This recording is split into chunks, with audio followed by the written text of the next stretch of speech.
അമ്പലപ്പുഴ എന്ന നിയോജക മണ്ഡലം രൂപീകരിച്ച ശേഷം അത് യഥാർത്ഥത്തിൽ അതൊരു ഇടത് കോട്ട എന്ന് നമുക്ക് വിശേഷിപ്പിക്കാവുന്ന മണ്ഡലമാണ് അമ്പലപ്പുഴ. രണ്ട് തവണയാണ് അവിടെ കോൺഗ്രസിന് വിജയിക്കാൻ കഴിഞ്ഞിട്ടുള്ളത്. അവിടെ ഇത്തവണ CPM-ന് ഏറ്റവും വലിയ വെല്ലുവിളി ഉയർത്തുന്നത് ജി സുധാകരന്റെ ജനകീയ സ്വതന്ത്രനായി സ്ഥാനാർത്ഥിയായിട്ടുള്ള അദ്ദേഹത്തിന്റെ സാന്നിധ്യമാണ്.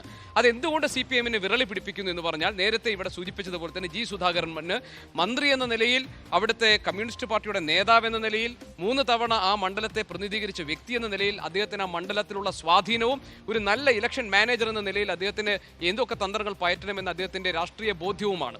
ആ നിലയ്ക്ക് ജി സുധാകരന്റെ സാന്നിധ്യത്തെ വളരെ ഭയത്തോടു കൂടിയാണ് CPM കാണുന്നത് എന്നതിനുള്ള ഏറ്റവും വലിയ തെളിവാണ് MP ഗോവിന്ദൻ നമ്മൾ LDF 3ാം വട്ടം ഭരണത്തിൽ വന്നാലും അമ്പലപ്പുഴ പരാജയപ്പെട്ടാൽ അത് ഏറ്റവും വലിയ ക്ഷീണമാകും എന്ന് അദ്ദേഹം അവിടെ മുന്നറിയിപ്പ് നൽകിയിരിക്കുന്നത്. ഇനി എന്താണ് ജി സുധാകരന്റെ സ്ഥാനാർത്ഥിത്വം കൊണ്ട് UDF കണക്കൂട്ടുന്നത്? കഴിഞ്ഞ ലോക്സഭാ തെരഞ്ഞെടുപ്പിൽ KC വേണുഗോപാൽ അവിടെ 14,555 വോട്ടിന്റെ ലീഡുണ്ട്.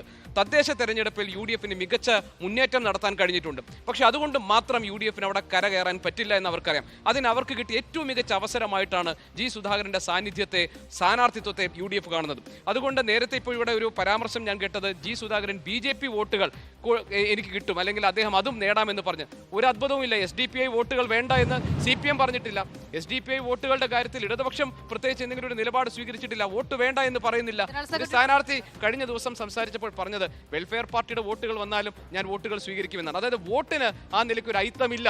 അതുകൊണ്ട് ജി സുധാകരൻ ഇപ്പോൾ BJP വോട്ടോ അദ്ദേഹം പറഞ്ഞെന്താണ്, ഞാൻ ഇവിടെ ചെയ്തിട്ടുള്ള വികസന പ്രവർത്തനങ്ങൾ, മന്ത്രി എന്ന നിലയിൽ ഞാൻ ഈ മണ്ഡലത്തെ കൈകാര്യം ചെയ്തിട്ടുള്ളൂ, ഞാൻ ഇവിടുത്തെ ജനങ്ങളുമായുള്ള എൻ്റെ അടുപ്പം, എൻ്റെ ബന്ധം, ഈ കാര്യങ്ങളൊക്കെ വോട്ടായി വരും. അതുകൊണ്ടാണ് ജനകീയ എന്നൊരു വാക്കിൽ അദ്ദേഹം ജനകീയ സ്വതന്ത്ര സ്ഥാനാർത്ഥി എന്ന നിലയിൽ ജി സുധാകരൻ അമ്പലപ്പുഴയിൽ പറഞ്ഞത്. ഇതൊന്നും ഞാൻ പറയുന്നത് ജി സുധാകരൻ അവിടെ എളുപ്പത്തിൽ ജയിച്ചു കയറുമെന്ന് സ്ഥാപിക്കാനല്ല, അങ്ങനെ ഒരു പ്രവചനവും ഞാൻ നടത്തുന്നില്ല. പക്ഷെ ഒരു കാര്യം ഞാൻ പറയാം, ജി സുധാകരന്റെ സാന്നിധ്യം, സ്ഥാനാർത്ഥി എന്നുള്ള സാന്നിധ്യം മുൻപെന്നത്തേക്കാളും അധികം ഈ വിരളി പിടിപ്പിക്കുന്നത് CPM നേതൃത്വത്തെയാണ്. കാരണം CPM നേതൃത്വത്തിന്റെ ജി സുധാകരനെ ട്രീറ്റ് ചെയ്ത രീതിയിലുള്ള അദ്ദേഹത്തിന്റെ എതിർപ്പും അദ്ദേഹത്തിന്റെ അവഗണിക്കപ്പെട്ടതിലുള്ള മനോവിഷമവും ഒക്കെ എണ്ണി പറഞ്ഞുകൊണ്ടാണ് ജി സുധാകരൻ അവിടെ സ്ഥാനാർത്ഥിയാകുന്നത്. അതുകൊണ്ട് ജി സുധാകരന്റെ സ്ഥാനാർത്ഥിത്വത്തിനോട് വെയിറ്റേജ് കൂടുതലാണ്.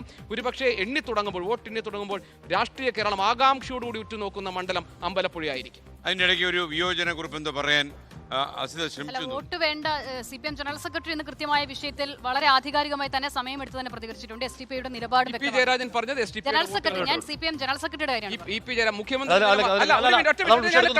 മുഖ്യമന്ത്രിയോട് ഇന്ന് ആവർത്തിച്ച് ചോദിച്ചു അദ്ദേഹം അതിൽ നിന്ന് ഒഴിഞ്ഞു മാറി.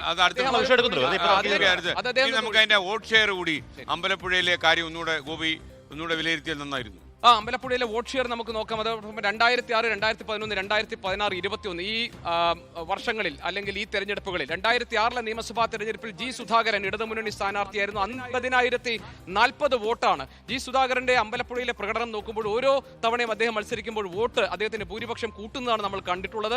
അഡ്വക്കേറ്റ് ഡി സുഗതനായിരുന്നു UDF-ന്റെ സ്ഥാനാർത്ഥി. 38,111 വോട്ടാണ് അഡ്വക്കേറ്റ് ഡി സുഗതൻ നേടിയത്. ജി ബലദേവൻ NDA സ്ഥാനാർത്ഥിയെ മത്സരിച്ചു. 2,591 വോട്ടാണ് നേടിയത്. അന്ന് ജി സുധാകരൻ ഭൂരിപക്ഷം 11,929 ആയിരുന്നു. 2011 നിയമസഭാ തെരഞ്ഞെടുപ്പിൽ വീണ്ടും ജി സുധാകരൻ ഇടതുമുന്നണി സ്ഥാനാർത്ഥിയായി അമ്പലപ്പുഴയിൽ ഉണ്ടായിരുന്നു. 63,728 വോട്ടാണ് ജി സുധാകരൻ നേടിയത്. M Liju UDF സ്ഥാനാർത്ഥിയായിരുന്നു. 47,148 vote M Liju നേടി. NDAയുടെ സ്ഥാനാർത്ഥി PK വാസുദേവൻ 2,668 വോട്ടുകളാണ് നേടിയത്. അന്ന് ജി സുധാകരന്റെ ഭൂരിപക്ഷം 16,580 ഉയരുകയായിരുന്നു. 2016 നിയമസഭാ തെരഞ്ഞെടുപ്പിൽ അതിനുശേഷം പിന്നീട് ജി സുധാകരൻ അവിടെ മത്സരിച്ചിട്ടില്ല. അദ്ദേഹം ഇടതുമുന്നണി സ്ഥാനാർത്ഥിയെ വന്നപ്പോൾ 63,069 വോട്ടുകൾ അദ്ദേഹം നേടി. ഷെയ്ഖ് പി ഹാരിസ് ആയിരുന്നു UDF-ന്റെ സ്ഥാനാർത്ഥി. 40,448 വോട്ടാണ് ഷെയ്ഖ് പി ഹാരിസ് നേടിയത്. LP ജയചന്ദ്രൻ NDA സ്ഥാനാർത്ഥി 22,730 വോട്ട് നേടി. അന്ന് വീണ്ടും ജി സുധാകരൻ അദ്ദേഹത്തിന്റെ ഭൂരിപക്ഷം ഉയർത്തുന്നു. 22,621 അത് മാറുന്നു. 2021 നിയമസഭാ തെരഞ്ഞെടുപ്പിൽ ടേം വ്യവസ്ഥയുടെ പ്രായപരിധി വെച്ചതോടുകൂടി ജി സുധാകരൻ മത്സരരംഗത്ത് നിന്ന് മാറ്റപ്പെടുന്നു. അവിടെ HLAM LDF സ്ഥാനാർത്ഥിയെ അവിടെ രംഗപ്രവേശനം ചെയ്യുന്നു. 61,365 വോട്ട്. അവിടെയാണ് വോട്ട് ചോർച്ചയുണ്ടായി. ജി സുധാകരൻ വേണ്ട രീതിയിൽ പ്രവർത്തിച്ചില്ല എന്നൊക്കെ ആക്ഷേപം ഉയർന്നത് ആ തെരഞ്ഞെടുപ്പിലായിരുന്നു. M ലിജു UDF സ്ഥാനാർത്ഥി 50,240 വോട്ടുകൾ നേടി. അനൂപ് ആന്റണി ആയിരുന്നു NDA സ്ഥാനാർത്ഥി. 22,389 വോട്ടാണ് അനൂപ് ആന്റണി നേടിയത്. അങ്ങനെ ജി സുധാകരന് കിട്ടിയിരുന്ന മികച്ച ഭൂരിപക്ഷത്തിൽ നിന്ന് HLAM മത്സരിക്കുമ്പോൾ അവിടെ 11,125 ഭൂരിപക്ഷം താഴുന്നതാണ് നമ്മൾ കണ്ടത്. ഇനി ഹാഷ്മി ഷെയർ കൂടി നമ്മുടെ വോട്ട് ഷെയറിന്റെ കണക്ക് കൂടി നോക്കാം. നമ്മുടെ നമ്മുടെ കണക്ക് വരികയാണ് അവിടെ. അപ്പോൾ SK 2011 LDF നേടിയ വോട്ട് ഷെയർ 54.48%, UDF ആകട്ടെ 40.31%, ഇന്ത്യ ആകട്ടെ 2.28%. 2016 വന്നാൽ LDF 47.32%, UDF ആകട്ടെ 30.34%, ഇന്ത്യ ആകട്ടെ 17.05%. 2021 വന്നാൽ എക്സലാൻ ജയിച്ച തെരഞ്ഞെടുപ്പിൽ LDF 44 അതിന്റെ വോട്ട് ശതമാനം ഇടിയുന്നു, UDF ആകട്ടെ 36% ഉയരുന്നു, NDA ആകട്ടെ 16.34% താഴ്ന്നു. SK ഇവിടെ 2016 2020 എക്സലാം മത്സരിച്ച് ബന്ധപ്പെട്ടാണല്ലോ പ്രശ്നങ്ങൾ തുടക്കം.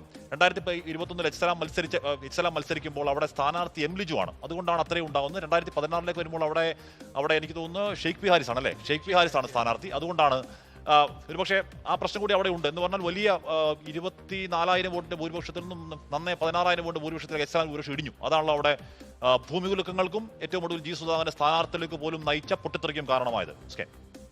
Okay, thank you.